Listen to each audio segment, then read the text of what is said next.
Assalamualaikum warahmatullahi wabarakatuh.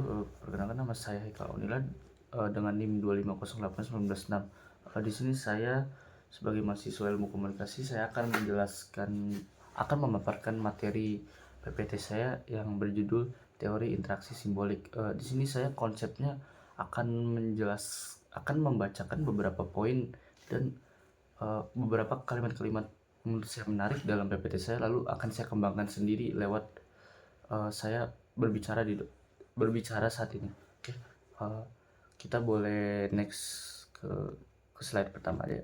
Oke, jadi yang pertama ini kita kan sebelum kita masuk ke pembahasan, kita bakal bercerita dulu dengan studi kasus yang ada di buku tersebut.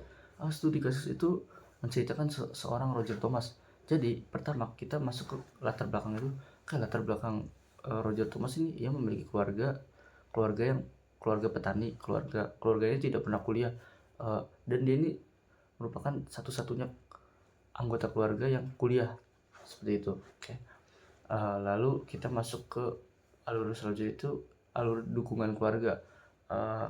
Kalau saya jelaskan di sini, dukungan keluarga yang dimaksudnya adalah keluarga ini dia selalu mensupport si Roger Thomas ini, walaupun si keluarga tidak pernah kuliah dan sebagainya, tapi keluarga tetap mendukung.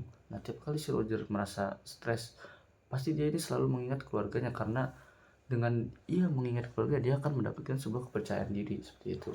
Oke, kita lanjut ke alur selanjutnya, yaitu orientasi kerja. Nah, pada saat orientasi kerja ini, si Roger ini dia pertama kali kerja lah, gampangnya gitu.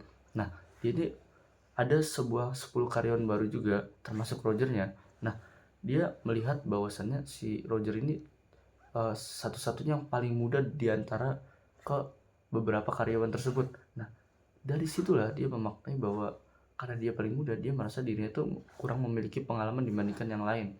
Dia kayak jadi kurang percaya diri, dia jadi segan untuk berkenalan dengan beberapa orang tersebut. Nah, akhirnya kita masuk ke alur yang terakhir, yaitu pada saat pertemuan dengan Helen. Nah, ketika dia merasa dia kurang percaya diri, dia akhirnya mengingat sebuah guru pada saat masa kuliahnya. Gurunya tersebut pernah berkata bahwa dia ini adalah murid terbaik dalam universitas tersebut. Akhirnya dia kembali percaya diri dan dia akhirnya mencoba mendekati salah satu rekannya untuk berkenalan. Nah, salah satu rekannya tersebut adalah seorang yang bernama Helen ini.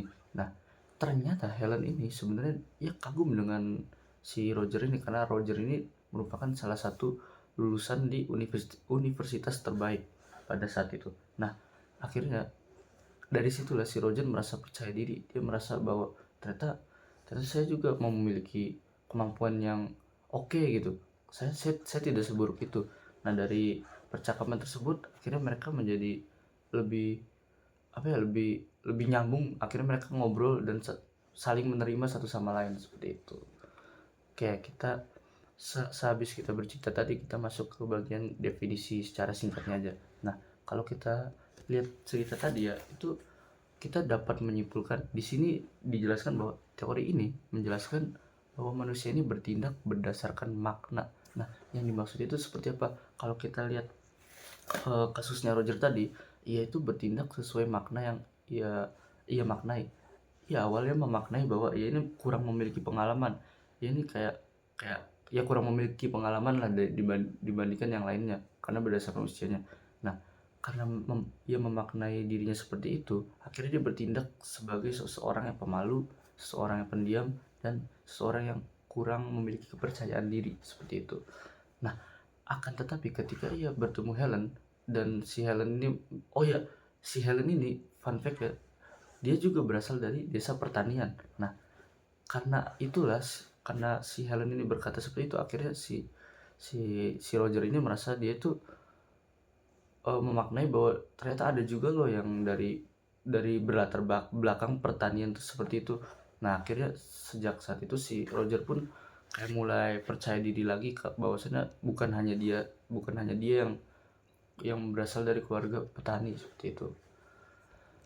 Nah, di sini juga ditulis bahwasannya simbol ini dipahami sebagai representasi atau label yang arbitrer. Arbitrer ini maksudnya dia tuh sementara. Jadi kita tuh kayak makna itu sementara. Makna itu bisa berubah-ubah tergantung situasi atau kondisi tertentu. Oke. Selanjutnya kita masuk ke sejarah singkatnya simpel aja.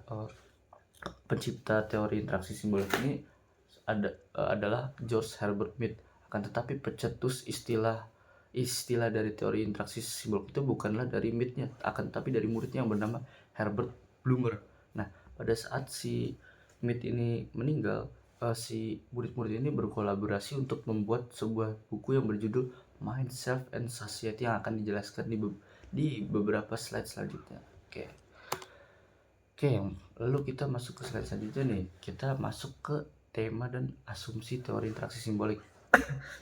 Di sini dibagi 3 menurut La Rosa dan Reitses pada tahun 1993, sorry. Yang pertama ini ada pentingnya makna bagi perilaku manusia, pentingnya konsep diri, dan hubungan antara individu dan masyarakat yang akan saya jelaskan di slide selanjutnya. Oke, di sini saya akan menjelaskan slide yang dimana poin yang yaitu poin pentingnya makna bagi perilaku manusia. Sebenarnya apa sih pentingnya makna bagi perilaku manusia itu? Misalkan kita tidak memiliki makna, tidak ada kesepakatan makna bersama. Kan tujuan dari interaksi ini kan menciptakan makna bersama. Nah, ketika kita tidak memiliki makna itu secara sepakat, tidak memiliki makna bersama itu secara sepakat. Nah, contoh kasusnya seperti ini. Misalkan saya menyuruh teman saya untuk buruan siap-siap berangkat. Nah, karena kita tidak memiliki makna bersama, teman saya itu memaknai bahwasannya siap yang dimaksud itu adalah siap yang cepat yang dimaksud adalah cepat yang ia bisa gitu, yang ia bisa. Nah, kebetulan teman saya bisa itu adalah cepat yang dimaksud adalah dalam waktu 1 jam, sedangkan yang saya maksud adalah dalam waktu 15 menit. Nah, dari situ saja kita sudah menciptakan makna yang berbeda. Maka dari itu kita perlu menciptakan kesepakatan makna itu yang dalam menciptakan makna bersama seperti itu. Nah, untuk selanjutnya kita bakal masuk ke slide selanjutnya. Di sini juga terdapat poin-poin asumsi yang ada 3 ini. Nah, saya di sini akan menjelaskan satu-satu. Yang pertama kita masuk ke yang pertama dulu. Manusia ini bertindak terhadap orang lain ini berdasarkan makna yang dimiliki orang lain tersebut bagi mereka. Jadi maksudnya itu contohnya gini deh, misalkan ya saya itu kayak pergi ke rumah pacar saya. Nah, kebetulan orang tuanya itu adalah orang tua yang muslimah.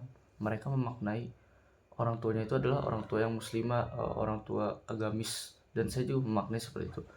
Nah, dari situlah, dari makna itulah saya ini mau nggak mau saya harus berpakaian lebih sopan dan harus lebih berhati-hati ketika saya berkunjung ke rumah pacar saya tersebut. Untuk poin yang kedua adalah makna ini diciptakan melalui interaksi antara manusia. Jadi makna ini kita bisa diciptakan lewat interaksi juga. Sebagai contoh, misalkan saya ini berpacaran dan saya ini memiliki cewek, dan cewek saya ini tipikal orang yang suka ngambek. Nah, ngambeknya ini tipikal yang kalau ngambek itu dia diem gitu, dia nggak mau ngomong. Nah, itu kan dari pengalaman sebelumnya, kan dari interaksi sebelumnya yang berulang kali, akhirnya kita jadi secara tidak langsung kita menciptakan makna bersama bahwasannya jika dia tiba-tiba diem, dia nggak mau ngomong, itu artinya dia sedang ngambek, seperti itu. Nah, kita lanjut ke poin yang ketiga, yaitu makna ini diubah melalui proses interpretasi. Maksudnya itu gimana? Jadi kayak gampang itu, makna itu terus berubah-ubah karena manusia ini selalu menafsirkan ulang situasi. Sebagai contoh, misalkan saya maba, saya ini awal masuk saya sudah berpikir saya bakal terlihat sopan, saya bakal jadi orang yang pendiam, atau enggak saya berpikir bahwa saya ingin punya banyak teman. Nah, ketika sudah masuk ke interaksi nyata, itu sudah berbeda lagi maknanya. Pasti itu bakal berubah tergantung situasinya. Misalkan ada teman yang ngajak ngobrol, saya berpikir, oh ini jadi peluang nih buat saya berteman, seperti itu. Contohnya gitulah. Jadi gampangnya tuh makna ini gak cuma dari bayangan kita doang, tapi makna ini bakal terbentuk dari interaksi nyata gitu, seperti itu. Kita bakal masuk ke slide selanjutnya, yaitu pentingnya konsep diri. Oke, apa sih pentingnya konsep diri itu? Sebenarnya pentingnya konsep diri itu ya bagaimana kita mengkonsepkan diri kita itu seperti apa gitu. Sebagai contoh, saya bisa saja mengkonsepkan diri saya ini sebagai seseorang yang taat agama, atau kita juga bisa bagi berdasarkan fungsional dan sosial. Misalkan sosial, saya ini memaknai diri saya ini kalau mau beli sesuatu itu benar-benar untuk fungsi aja gitu. Yang penting berfungsi, yang penting berguna. Atau misalkan saya berdasarkan sosial, saya misalkan mau membeli sesuatu, misalkan saya mau membeli mobil, saya tuh beli mobil itu udah untuk status sosial saya, jadi untuk gengsi saya, untuk agar saya tuh diterima di beberapa khalayak umum seperti itu. Terjadi tergantung beberapa orang itu mengkonsepkan dirinya sebagai apa. Nah, di konsep diri ini juga ada ada dua poin. Poin yang pertama itu adalah individu ini membentuk konsep diri melalui interaksi dengan orang lain. Oke, yang dimaksud itu seperti apa? Jadi gampangnya gini, individu ini dia itu mengkonsepkan diri bisa lewat omongan orang lain aja. Sebagai contoh, misalkan banyak orang ngomong kalau saya ini, kamu ini orangnya orang ekstrovert deh, kamu ini orangnya banyak ngomong. Akhirnya dari situ saya menyimpulkan, oke, saya akan mengkonsepkan diri saya ini akan sering tampil di depan kamera karena dari omongan-omongan orang lain tadi. Nah, untuk poin yang kedua adalah konsep diri ini menjadi motif penting dalam perilaku. Uh, yang dimaksud itu apa? Semisalkan gini, kalau kita pede dan menguasai materi buat presentasi, nah maka saat kita presentasi pun kita akan lancar dan kita tidak gugup. Berbeda hal ketika kita merasa, pikiran kita merasa bahwasannya kita ini sedang tidak pede, kita tidak menguasai materinya. Nah, yang terjadi adalah ketika kita presentasi, kita akan gugup dan kita akan ngeblank di tengah jalan seperti itu. Oke, kita bakal masuk ke slide selanjutnya. Di sini ada slide selanjutnya, yaitu relationship between the individual and society. Artinya itu kayak hubungan antara individu dan masyarakat lah, seperti itu kasarnya. Nah, di sini ada beberapa poin juga. Oke, sorry. Wait. Nah, oke, poin yang pertama adalah orang dan kelompok dipengaruhi oleh proses budaya dan sosial. Gampangnya seperti ini deh. Semisalkan kita itu kayak apa ya? Kita tuh gampang dipengaruhi oleh lingkungan dan budaya budaya sekitar. Sebagai contoh, misalkan cara kita berpakaian. Kita misalkan berada di lingkungan yang emang lingkungan kita tuh mendukung. Sebagai contoh, misalkan anak-anak seni ini terutama ya. Biasanya anak-anak seni ini kalau misalkan dia di lingkungan kuliahnya itu kan pasti mendukung dong. Mereka semua berpikiran, mereka semua satu frekuensi lah. Nah, dari situ mereka akhirnya berani buat mengekspresikan diri dengan berbagai outfit yang mereka inginkan seperti itu. Jadi kayak mereka tuh bebas tanpa ada halangan karena lingkungan tersebut mendukung. Itu seperti itu untuk yang poin pertama. Dan untuk yang poin kedua adalah struktur sosial dibentuk melalui interaksi sosial. Oke, jadi gampangnya gini, struktur sosial dibentuk melalui interaksi sosial itu maksudnya apa? Jadi kayak aturan-aturan, misalkan ada aturan-aturan yang tidak tertulis ya, kayak sebagai contoh, ketika kita di sekolah ada aturan tidak tertulis bahwasanya kita tuh nggak boleh duduk di lantai. Itu menunjukkan kita tuh nggak sopan gitu loh. Tapi ketika kita sedang misalkan kerja kelompok atau kita sedang diskusi kelompok lah yang mengharuskan kita buat duduk di lantai. Nah, akhirnya lama-kelamaan banyak yang ikutan buat duduk di lantai tersebut dan akhirnya menganggap hal itu menjadi biasa. Nah, itu yang dimaksud struktur sosial ini dibentuk melalui interaksi sosial. Jadi tergantung dari interaksi sosial yang ada seperti itu. Nah, oke, kita bisa next ke konsep utama. Oke, di sini di konsep utama ini kita bakal menjelaskan dari judul buku yang tadi, yang Mindset and Society. Nah, di sini kita akan menjelaskan satu-satu apa sih yang dimaksud dari ketiganya ini. Oke, kita masuk ke yang pertama, yaitu pikiran. Oke, di sini pikiran menurut Smith adalah kemampuan menggunakan simbol bermakna sosial yang berkembang melalui interaksi. Jadi ketika seseorang mempelajari bahasa yang mungkin membutuhkan makna dan prediksi terhadap respon orang lain. Jadi gampangnya gini, sebagai contoh misalkan ada sebuah anak kecil ini baru belajar, dia belajar ketika dia minta tolong, bakalan ada yang membantunya. Nah, efeknya dari pikiran tersebut, melalui interaksi tersebut, dia berpikir bahwa, "Oh oke, saya bisa memprediksi, eee, reaksi orang lain ketika kita sudah memahami simbol ini." Jadi ketika kita meminta tolong, kita sudah memprediksi bahwasanya akan ada yang membantu kita, seperti itu. Nah, di dalam pikiran ini juga, di sini ada membahas tentang yang namanya, role taking. Role taking itu apa sih? Role taking itu kayak misalkan kita tuh membayangkan diri kita tuh di posisi orang lain itu seperti apa. Sebagai contoh, misalkan saya, chatting-an, saya mengirim pesan satu sama lain bersama sebuah pasangan saya atau pacar atau siapapun itu, kita kita saling chatting-an. Nah, ketika kita chatting-an, kita misalkan saya ingin mengirim pesan yang intim. Nah, di saat saya ingin mengirim pesan tersebut, saya langsung memposisikan diri saya sebagai, pasangan saya tersebut. Saya akan berpikir, kalau misalkan saya ngirim ini, apakah dia bakal merasa jijik, atau dia bakal menerima, atau bagaimana. Nah, gampangnya seperti itu. Oke. Nah, lalu kita langsung masuk ke slide selanjutnya, itu slide diri. Oke, di sini saya akan menjelaskan tentang slide diri itu seperti apa sih. Oke, slide diri itu kita akan menjelaskan bahwa kita tuh merefleksikan diri kita sendiri itu dari perspektif orang lain.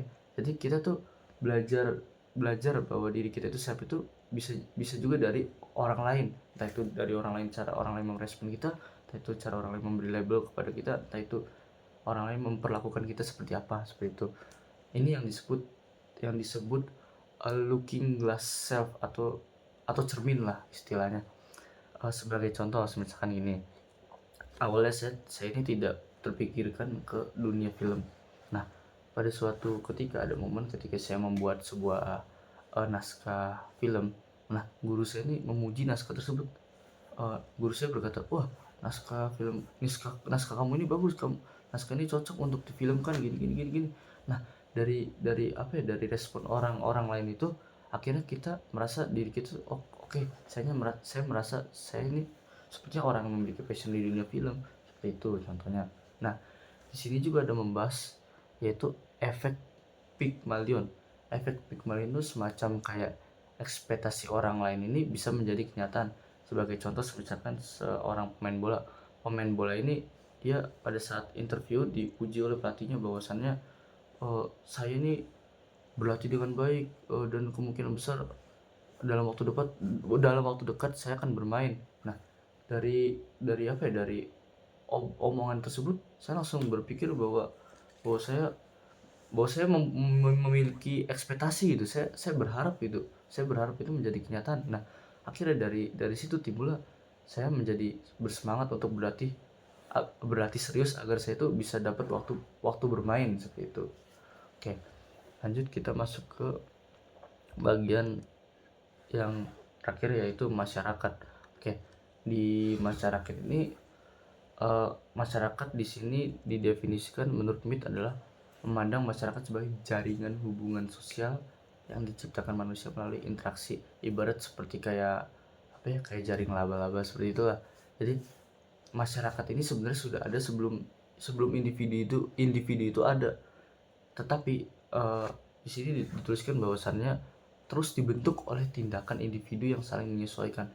Nah, di sini juga ada dua pengaruh utama. Yang pertama itu ada orang-orang tertentu atau significant others namanya. Contoh-contoh itu kayak semacam keluarga, pacar, dan lain-lain. Pokoknya orang-orang penting lah.